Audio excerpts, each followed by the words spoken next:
In my trailer, I've used, developed and challenged the conventions usually used in slasher trailers.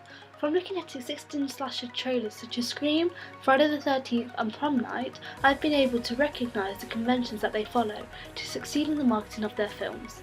My trailer mainly follows the classical stage of films theorised by Christian Metz, because I mainly use conventions so that it is clear what genre my film is. However, because I have developed and challenged some conventions, it could also fit into the experimental stage.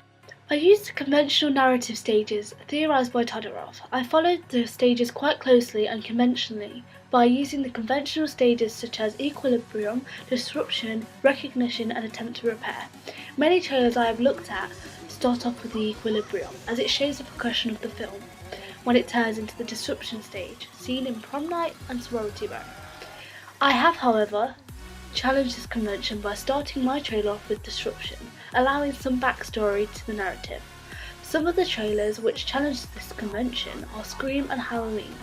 Halloween is very similar to the start of my trailer due to how they have showed a previous event linking to the narrative of the film. I have also included a conventional scene at the start of my trailer by including a scene of a car driving away, which can also be seen in The Last House on the Left and You're Next.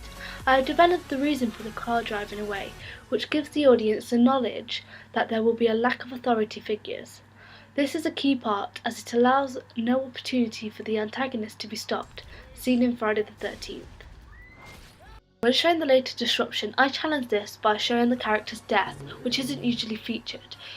Conventionally, you would just see the characters being hurt and not killed, such as Smiley and Friday the 13th. However, I showed it because I thought it would be effective and also appealing, as death plays a huge part in slasher films. Another convention is to show the victims fighting back, therefore showing their attempt to repair, which can be seen in trailers such as The Strangers and The Last House on the Left.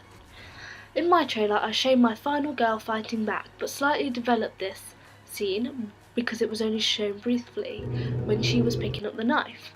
The final girl fight back is usually an essential part of the trailer because it emphasises the idea of Claude Levi-Strauss's binary opposites theory.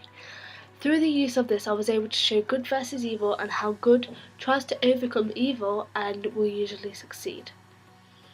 In the trailer, I also carried on the use of Rick Altman's syntactic and semantic elements so that the genre of my film was clear and easily recognisable by my target audience. So that I could make the narrative of my trailer clearer, I made sure I added in conventions of the slasher genre. One thing I added in was a book containing multiple pictures of Blair and pictures of Tessa and Julian with their eyes crossed out. There is a similar element in the trailer for Prom Night and is a good feature in my trailer because it emphasises that the antagonist is obsessed with Blair and wants to remove the threat of her friends. Also, to make the narrative clearer, I used props such as the letter and images of Tessa and Julian, whose faces are being circled. The letter makes the narrative clearer because it emphasises that he is obsessed with her. For my institutional information, I showed Metro-Goldwyn-Mayer and Dimensions at the beginning of the trailer. Although this was conventional, seen in Smiley and I Know What You Did Last Summer, I developed their use by showing the institutions separately to break up the disruption at the start of the trailer. Although this isn't conventional, it is used in the Halloween trailer. I used and challenged character representations by showing typical characters that appear in slashers, and also by developing those characters such as the antagonist. I have created a group of friends stand in my way in different ways.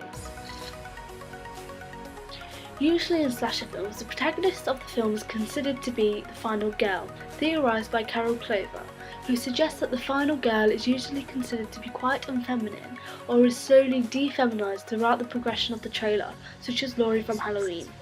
This is backed up by the theory of Yvonne Tasker, who also conveys the idea of a female tomboy action hero. I have followed this convention by including the final girl in my trailer, who portrays some of the conventional features of a final girl. I have followed the defeminising throughout the trailer as it shows the progression of the character and how she has become less feminine so that she is able to overcome the evil. The idea of making women less feminine links back to the stereotype that women are weak, and the only way a female can defeat a male is to become more masculine. Usually, to emphasise the unfeminine qualities of the final girl, Carol Clover states that the protagonist will have a gender-neutral name, such as Sydney from Scream. I have followed this convention by naming my character Blair. By giving my final girl a gender-neutral name, it allows her to instantly become defeminized, taking away from her femininity. I have, however, challenged the conventional final girl, as the actress I used to play Blair is blonde, and the typical final girl is usually brunette, such as Erin from You're Next and Julie from I Know What You Did Last Summer. I have therefore created a counter-type, as usually blondes are seen as quite dumb, but in this case she is the opposite and is able to defeat the killer.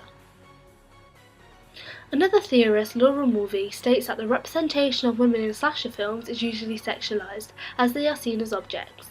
To show this, women will often be watched seen with little clothing or during sexual relations. This is seen in The Strangers and You're Next. In my trailer, I followed this convention by using scenes such as an over-the-shoulder point-of-view shot, a CCTV camera, and the antagonist watching Blair from the bushes. I thought this would be an effective convention to use, as it strongly emphasises the theme of my trailer, which is his obsession with Blair. The other characters seen in my trailer follow the conventional representation seen in a slasher, a weak blonde female and a male from a minor ethnic minority, representing them both as weak and vulnerable. These representations can be seen in Sorority Row, Friday the 13th and Prom Night. To the equilibrium stage of my trailer with an establishing shot of the main protagonist. I did this because it shows the normality before the antagonist is introduced to the characters and the audience.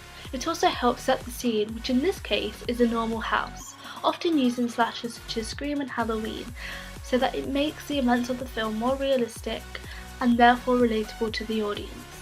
Other conventional locations are places that are isolated, such as cabins and the woods, so that there is no one around to stop the antagonist, which is shown in The Strangers and Friday the 13th. The convention of cinematography was the use of a handheld camera, seen in trailers such as Friday the 13th and You're Next. I have used this convention when my main character Blair is running, as this effect shows the disruption that is being caused and makes the situation look more realistic. Also in my trailer, I added a tooling up scene of the killer that intercuts with the characters. By doing this, it shows the killer getting ready to disrupt their lives and the pain that he is going to inflict upon them. The typography that I use is very conventional, as most of the films I have looked at use this, such as Smiley and The Last House on the Left. I chose this font because, along with the colour red, which connotes danger, I thought it gave a simplistic yet eerie look to the film. For my captions, I added a bad TV effect so that they had a glitch effect, making them more interesting and effective in connoting the genre and disruption that is being caused. As this is quite conventional, another trailer that uses this is Halloween. Also, I made part of my caption come up after, so that I could build tension, which is seen in Smiley and The Last House on the Left. The editing technique used in trailers is for the pace of the editing to increase nearer to the end, which is seen in trailers such as The Strangers, The Last House on the Left and Sorority Row. The reason for this is because it makes a disruption stage much more effective. Therefore, I have She's rotting in a mine shaft. Introduced to the audience. Also, the transitions between shots at the start are conventionally phased, as it suggests the normality of the situation, as this is the equilibrium, shown in You're Next and Prom Night. Then when the disruption starts, the editing becomes more abrupt, linking with the pace. Therefore, they usually use cuts, which allows the tension to build up. For the editing, at the start of my trailer, I included titles that moved across the screen, linking to previous events that the killer had caused. A similar effect to this is seen at the start of Halloween. However, the writing in that does not move. I have therefore developed what is seen in Halloween. I also added a montage in my trailer where the shots cut in time with the sound, therefore giving it more of an impact. It is conventional for trailers to have some sort of montage seen in You're Next and Killer Movie. This is because it builds up tension and makes the disruption stage much more interesting. Another sound convention which is shown in the trailers for I Know What You Did Last Summer and Scream is narration. Last year, 4 friends have kept a secret. One is playing a deadly game. I followed this convention by adding narration, however I developed it by making it from the antagonist's point of view. We will be together Just you and I. And no one will stand in my way.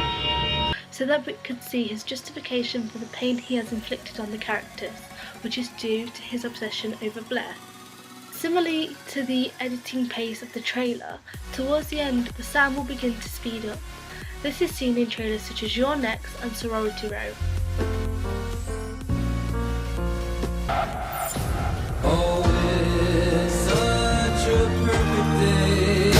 We have a problem. What is it? Garrett cheated on me. You cheat on one Theta, you cheat on every Theta.